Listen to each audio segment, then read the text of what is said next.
Welcome to the Selling Show, where we unpack, repack, and break down exactly how CEOs, founders, and senior executives sell their ideas, point of view, and personal brand to the people who matter most. This is your host, David Newman, and you are in the right place if you want to build market eminence, amplify your influence, and attract high-value prospects, investors, partners, talent, and media opportunities with less chasing and more confidence. Let's go.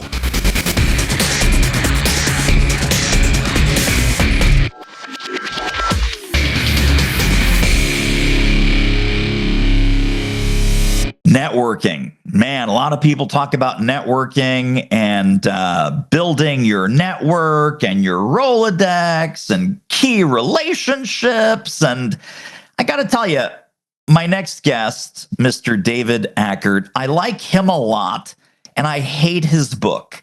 His book is called The Short List, and it is so in-depth, so detailed, so powerful, and such a great articulation of what you would think is a very simple idea. But it ain't that simple, and you got to do it right. And David Ackert is here to help us do that. Welcome to the show. Thanks so much, David. Pleasure to be here with you.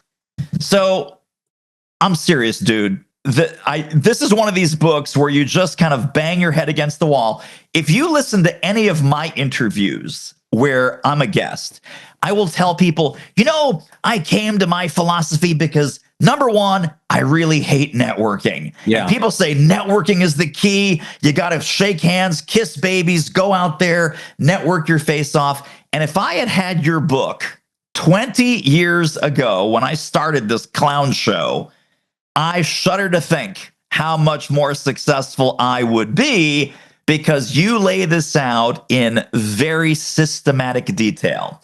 So I'm curious, tell us a little bit about the professional journey that brought you to the work that you're doing today, and then we'll dig into some of the good stuff in the book. Sure. Well, I took a very unusual path to business development. We do it with professional services firms.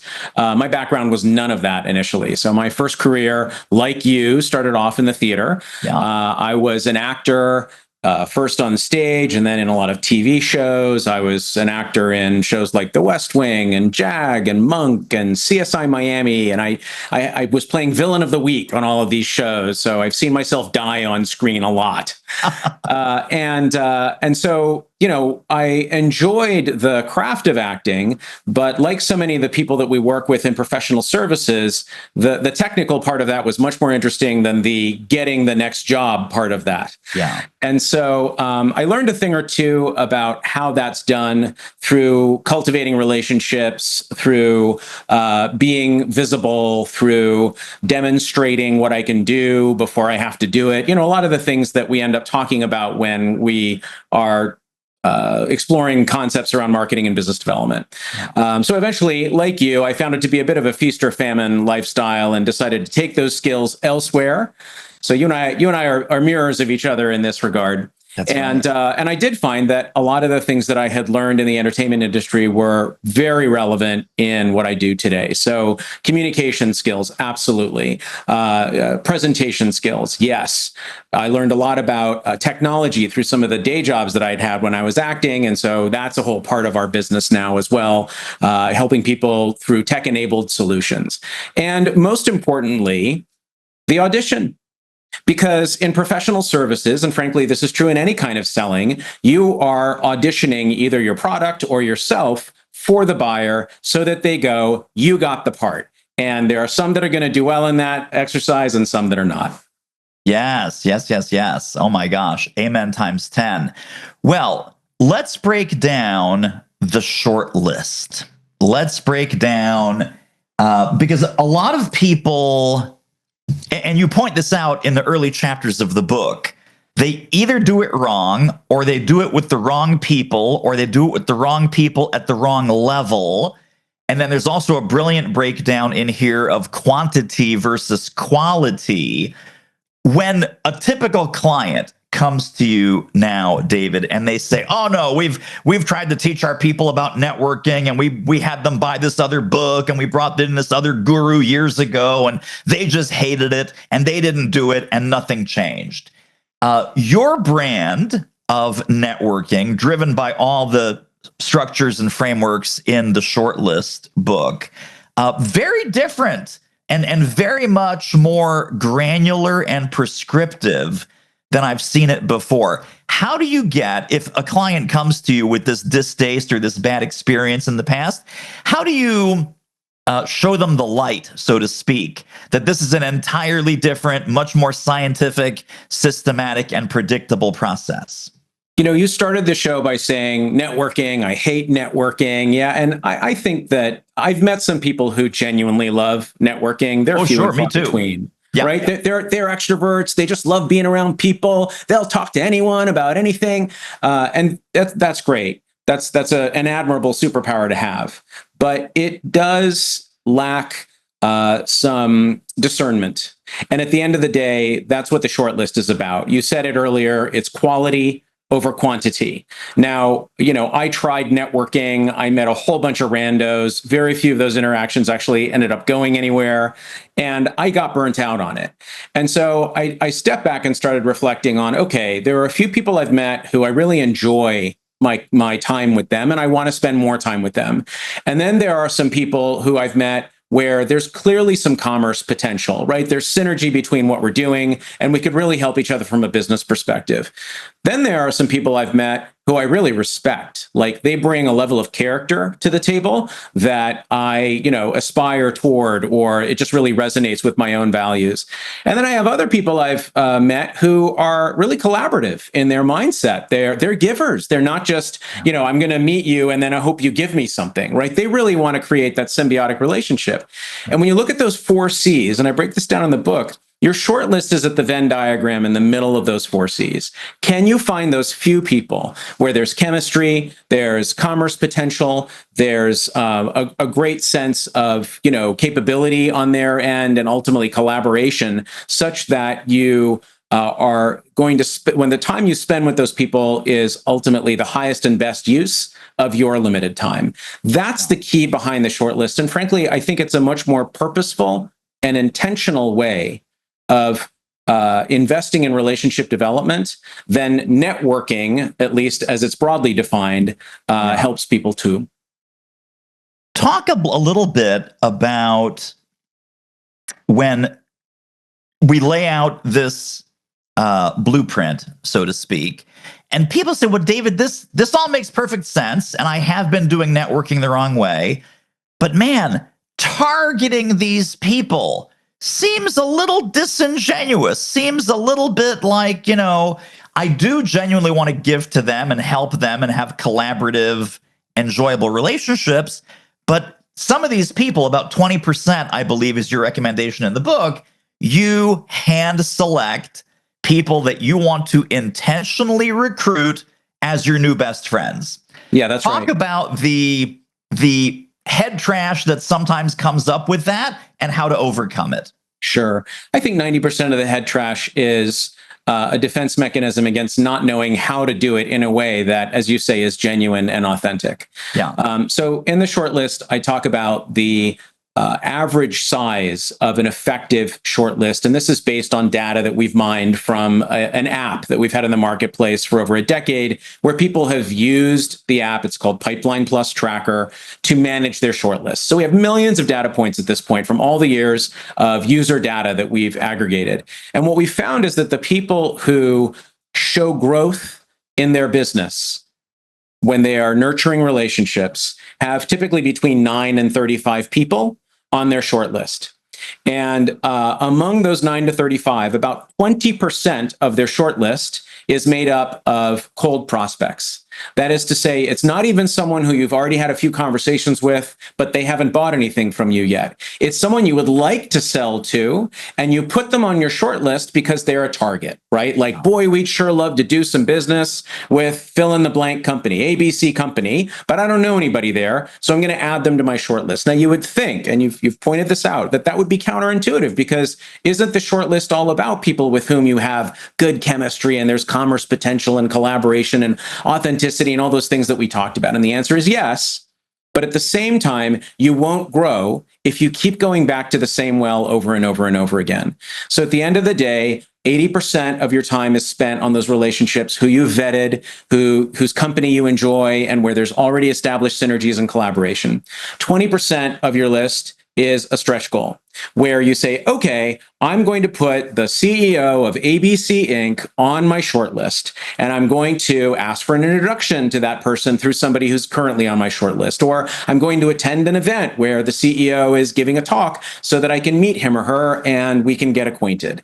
And when we get acquainted, I may find there's no chemistry, there's no synergy, they're not collaborative, in which case, drop them off your short list, replace ABC with XYZ company. But that exercise has to be in play. There has to be constantly a new funnel of leads coming in, going through your filter, and hopefully some of them will drop to the bottom where you do become acquainted, you become friendly, you start to want to explore ways to do business together. But it's based, again, on that same filter of what am I looking for in people who I'm willing to spend time with. Hold on. This one is so good, even I'm taking notes. Listen, are you a CEO, founder, or corporate executive ready to fix your market obscurity problem and gain the market eminence you know you and your company deserve? Cool. Book your private Market Eminence Roadmap call with me, and let's see what might be possible for you. The link is simple. doitmarketing.com/call. See you over there. Now, I gotta get back to taking more notes. Another thing that I really love/hate about your book is that you put in some sample conversations. Yeah. Some almost like role play in book format. And in one of the exchanges early in the book, you role play meeting someone at a conference. That's right. And reading their name tag and answering the dreaded question, so David, what do you do? Give us the flow of how to do that correctly when you're meeting someone new and you're sort of vetting or testing for shortlist candidacy. You know, and again, I think this is why so many people hate networking, because nobody wants to be caught off guard, and nobody wants to sound boring, and nobody wants to sound stupid. And a lot of times, if you haven't done a little bit of forethought and put a little forethought and preparation into the answer of the question, what do you do? You're going to say something like, well, I host a podcast, or, well, I wrote a book, or, well, God forbid, I help professional services firms with their business development challenges. What a boring mouthful. No one wants to talk to that guy, right? And so ultimately what you want to do is start to think about, okay, how can you answer the inevitable question of what do you do in a way that not only answers their question, but also advances the conversation to the next stage? Because when someone asks you, what do you do? They actually don't care. The subtext, we know this from our years in the theater, right? The subtext behind the question, what do you do, is, hey, we just met. It's a little awkward. I don't know what to talk to you about. There's this weird silence that hangs over us if we just stand here and stare at each other. So will you please say something that will make me feel a little more comfortable and will help us start a conversation? Yeah. That's the subtext. So given that the subtext of what do you do is all of that, then it starts to suggest a different answer than I help professional services firms with business development, right?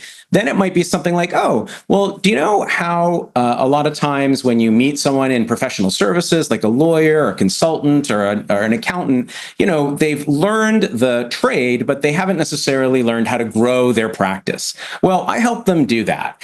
And we do it in a variety of different ways through technology, coaching, consulting. And when I'm not doing that, you'll find me usually doing a beach walk with my wife in Santa Monica. We live very close to the ocean. Or you'll find me hanging out with Arad, who is this 15-year-old in my life through the Big Brothers program. My wife and I tried to have kids. We couldn't have kids. So this ended up being plan B. And he's been a big part of my life. Mentoring him has been very satisfying for me. Or I'm reading a really good sci-fi fantasy novel because that's my jam. Now, that was a longer answer than the, I help people sell on a podcast, right? But at the end of the day, I've provided all of these entry points for us to have a conversation. If they want to geek out over business development for pro-serve firms, great, we can go there. But now they can also talk about volunteering, and we can also talk about California, and we can also talk about oceans, and we can also talk about books or whatever.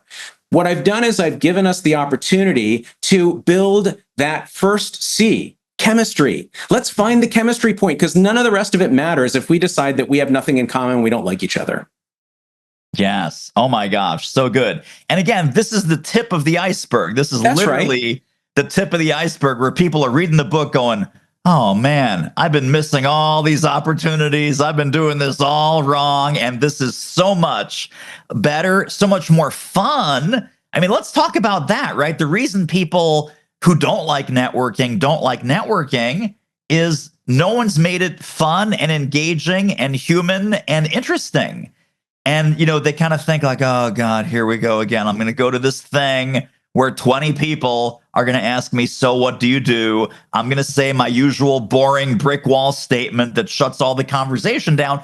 Now imagine it's like, ooh, I've got the David Ackert formula. I'm now going to look forward to every networking event, because we could talk about California, sci-fi, living near the ocean, all of those different things. Really, really, really great. Tell us about the platform. Tell us about Pipeline Plus and the software that initially I thought it was a CRM. Am I correct that it's a CRM and it will help you with your short list, or is it really geared towards short list management and tracking? It's really geared towards shortlist management and tracking. Here's the thing. I think CRM is a critical tool for any organization that's taking sales seriously. But we have chosen to focus on the professional services, vertical. And professional services is made up of seller doers. So they're not full-time salespeople. They already have a full-time job of servicing their clients. They're kind of wedging sales and business development into the margins. They are never going to use a Salesforce platform that effectively, simply because it takes a lot of time and a lot of data entry and a lot of willingness to track in order for that to be an effective exercise. So we've run year over year, we've done industry studies on CRM effectiveness and adoption rates in professional services. They are abysmally low. So when we saw this problem over and over again, we said, okay, CRM's great, you need CRM, but if a seller doer is looking for a tool to manage their top referral sources, their top clients, and their top prospects using this 9 to 35 methodology, they're going to need a tool that was designed for that, not Salesforce that was designed for the world of salespeople, right? So if you look at Salesforce, which is a great tool, it has all the bells and whistles, it has all of the sophistication, all of the integrations over here on the far left, and you look at Pipeline Plus Tracker, it's the absolute opposite on the far right. Very little functionality. It's really just there. You can get in and out of it in a few seconds. You're just there to focus on that 9 to 35. It's not going to send an email blast out to all of your, contacts. It's just going to focus you on the bottom of that funnel. And it's going to give you suggestions and prompts on, hey, you haven't talked to David Newman in a while. He's a really good referral source for you. Here are 3 things you might want to try doing with him to rekindle the conversation. So very granular, very tactical, very focused. Yes. And what a great niche. What a great niche, right? Because there's a million CRMs out there. There's not a lot of how to manage your personal network of professional, highly leveraged, highly curated relationships. One of the things I love in the book, and maybe this is what you were talking about a moment ago that's baked into the software, there are 40 different ways to engage people on your short list, right? That's 40 different kind of tactical touches. Can you give us kind of just a quick overview of your favorites or what people will find both in the book and in Pipeline Plus? Sure. So the idea behind we're talking about the 40 actions matrix. And the reason I thought it was really important to put that in the book is that over and over again, whenever we're coaching people in business development, we run into them saying something along the lines of, well, look, I know that there are a certain number of interactions that I need to have so that I can warm up the relationship and I can, build trust and we can get to the point where we can have a conversation about doing business together.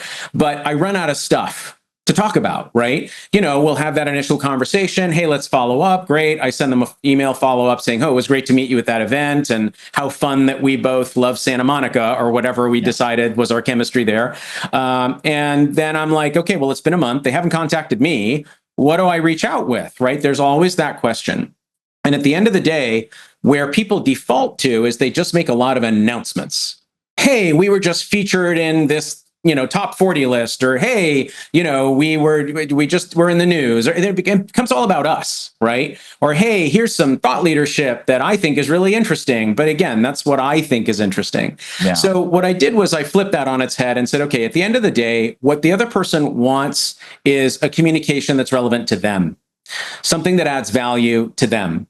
So here are 40 different ways that you can add value to them. And some of the ones that I really like are personalized outreach, where you're inviting someone to something. Again, maybe it's attending an event with you, or it might be to co-author a blog or an article with you. Again, something collaborative that creates repeated interactions in the context of the outreach. Another one I really like is reaching out and writing a LinkedIn recommendation for them based on your experience with them or your relationship with them. What a fantastic value add. No one else is doing that. And it's just a way of saying, hey, remember one of those 4 C's was collaborative, right? That we're in a synergistic relationship. Yeah. I want to demonstrate that before I start asking for anything from you. So here are 40 different ways that I can give things to you, add value to your life, make me someone you always want to hear from.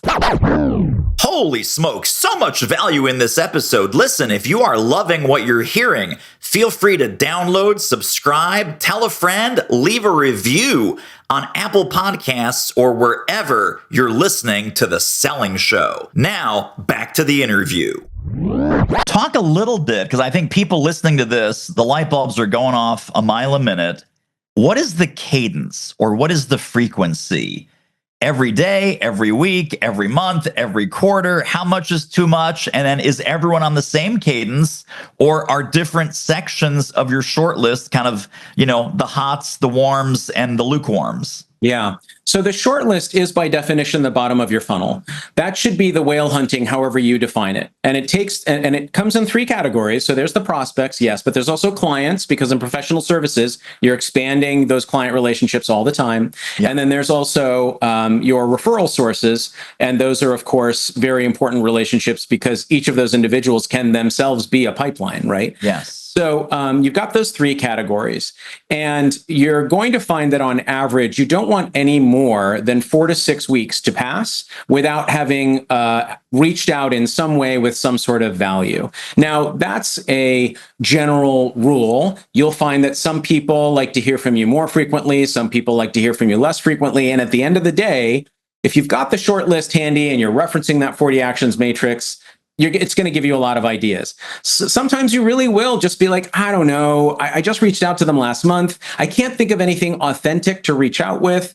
I'm just going to let this one sit for a few weeks. That's okay. In fact, that's better than outreach that starts turning into spam because it wasn't thoughtful, it wasn't considerate, it wasn't a value add. But what you never want is for 3 months to go by, or some, extended period like that, because at the end of the day, as you know, David, the whole sales exercise is staying top of mind in a way that's relevant.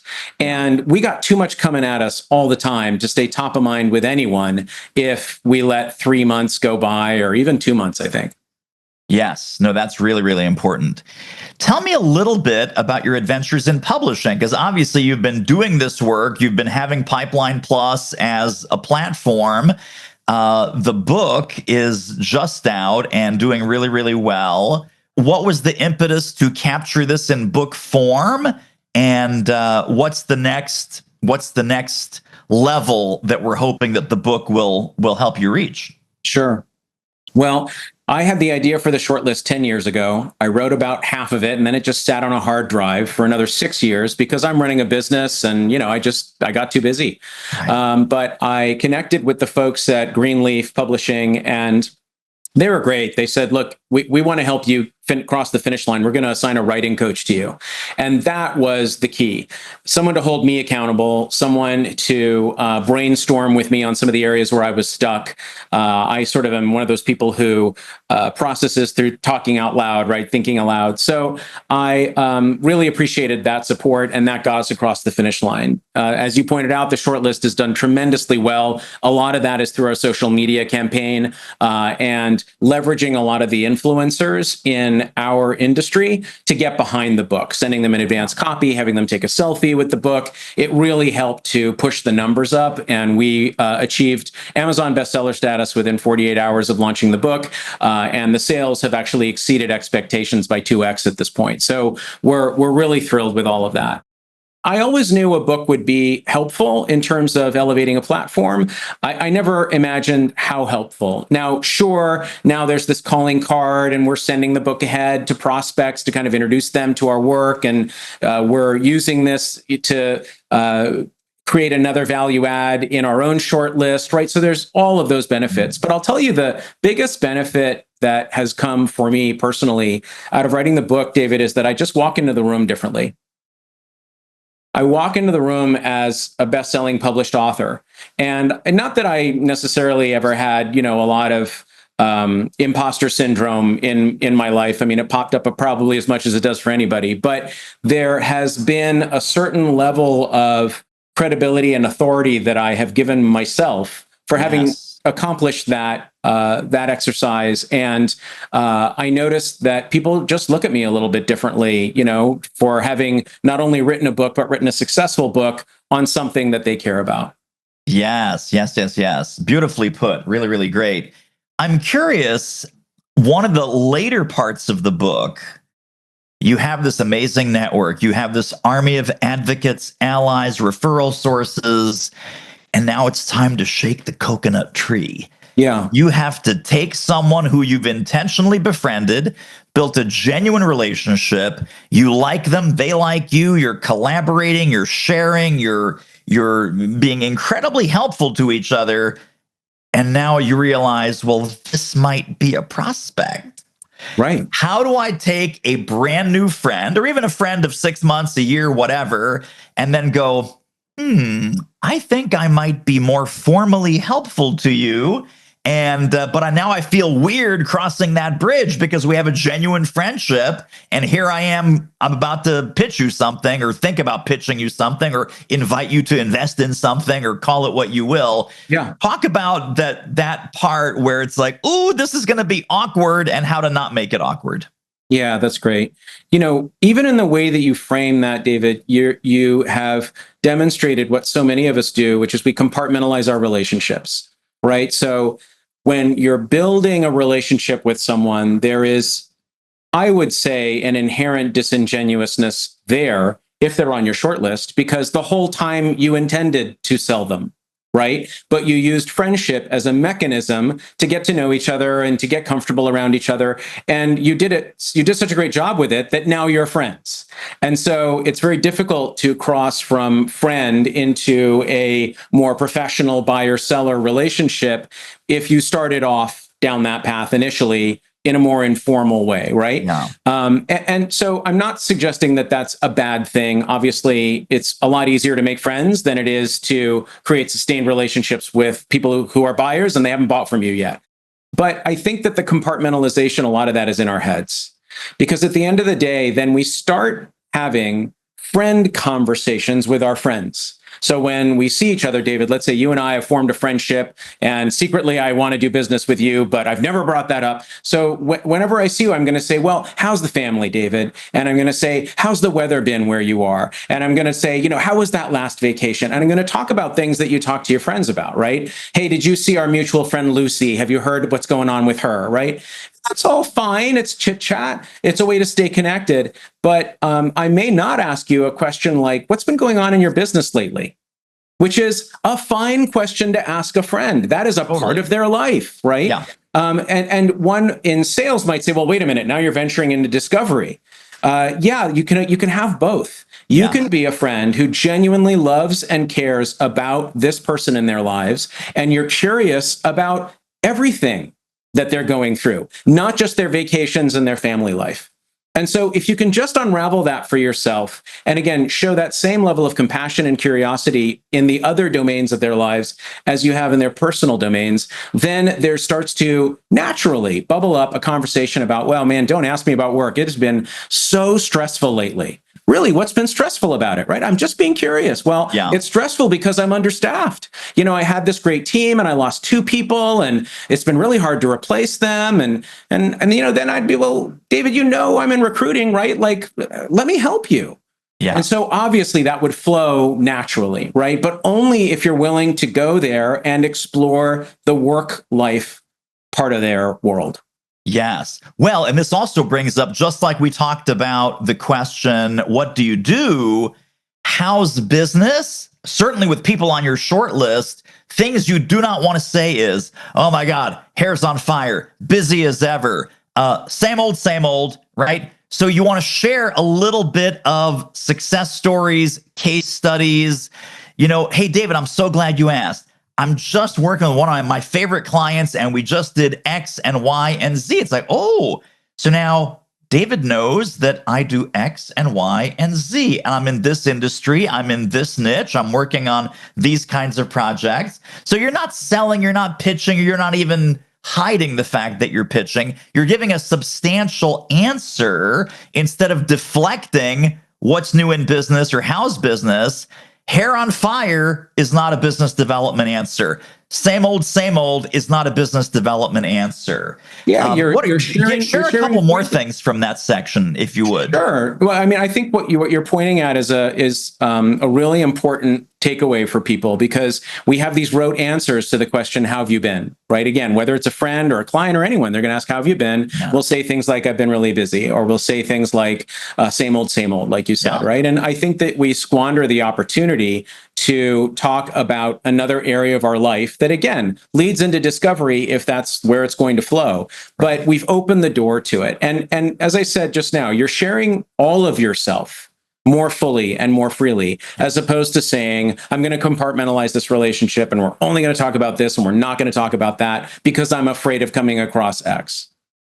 So tell us a little bit, if people were to take one overarching concept from our conversation today about the short list and, the strategy, the tactical, the spiritual around the intention of it, what do you hope that one takeaway concept would be?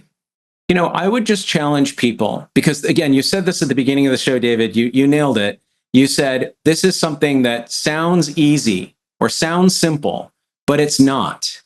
And really, I wrote the book because I wanted to simplify business development for people. And I wanted to make it a more authentic connection with the short list of folks you care about. But at the end of the day, the part that's hard is writing down the names on your short list. So I would challenge every listener to actually take out a piece of paper or take out a spreadsheet or use your CRM, whatever your tool of choice is, and write down the 9 to 35 most important relationships in your life that have business potential, that have the potential to help you achieve your goals, your business goals. And you're going to, the first few names are easy, right? Here are my top 3 clients or my top 3 customers. And here's, this referral source that always helps me. And I don't know, here's somebody on my team who's really, instrumental. But you're going to run out of names pretty quickly because most of us haven't put the thought into that full list. Then the next exercise, what are you going to do with those people to ensure that you're maximizing the potential in those relationships?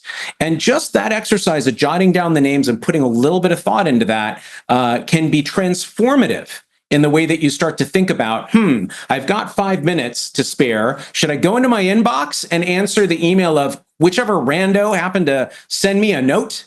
Or should I go to this list and put energy into the people who I've already vetted, already curated, people I already care about, they care about me, and where there's real meaningful potential? Yes, super, super powerful. I do want to take just one little quick detour. I'm putting on my managing partner hat of a professional services firm owner who's listening into us. This all sounds amazing, and we need business this month. This is going to take way too long. This is going to be way too slow. This sounds like a water the bamboo strategy. What do you say to that managing partner? With respect to the managing partner who wants business development to pay off this month, I would say, good on you for having some focus on business development, but that's the wrong strategy for a short-term result. Business development is playing the long game. The efforts you put into your shortlist today won't pay off for 6 months. They'll pay off meaningfully, but you're not going to get that this month. If you want new revenue this month, increase your rates. Totally fair. I'm not kidding. We give that advice all the time, and professional services firms will, resist it because they're like, oh no, then I'll lose all my clients. But then we remind them that the last time they raised their rates, they didn't lose any clients. So there's usually a lot of money being left on the table just in the rates conversation, but that's a different, road. That is an ace answer to that question. I totally love it. Well, David, tell us where people can get more, get connected and stay connected to more of your brilliance. Talk about the book, talk about Pipeline Plus, what links should go in the show notes. Sure. Well, pipelineplus.com for sure. And if you're interested in more resources from the book, go to pipelineplus.com/theshortlist. There are videos on there. There are free worksheet downloads. There's opportunities to learn more about distinctions that I talk about in the book. The 40 Actions Matrix can be downloaded there. So chock full of free resources. Of course, buy the book. It's only $30. And I think the ROI on that investment, if you actually follow some of the recommendations, are huge. And if they're interested in learning more about what we're up to and the services we provide, the pipelineplus.com website is there. And of course, I'm at David Ackert on LinkedIn. Awesome. Beautifully done, my friend. You are a rock star. I appreciate you. Action-packed episode. Thank you, thank you, thank you. Thanks for the opportunity, David. And that wraps up another episode of The Selling Show. Hey, tell you what, if you like us, rate us and review us on Apple Podcasts, subscribe, tell a friend, go grab the notes and downloads and extras at thesellingshow.com. See you next time.